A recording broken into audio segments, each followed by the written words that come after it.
What happens if you remove a stick of RAM from a running PC? Let's find out. I will flip it over like this and I will open the RAM slot and here's the RAM. Yes, so look at the display. What will happen if I remove the RAM?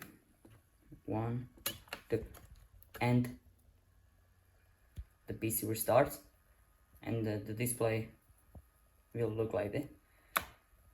And what happens if I get the RAM back to the PC?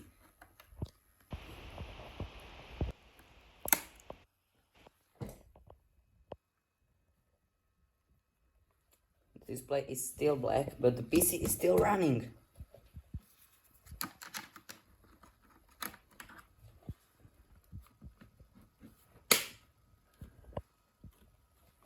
So this is what happens if you remove the RAM from a running PC. I hope you like this video. Don't forget to like, subscribe, and please watch my other videos and see you next video. Bye.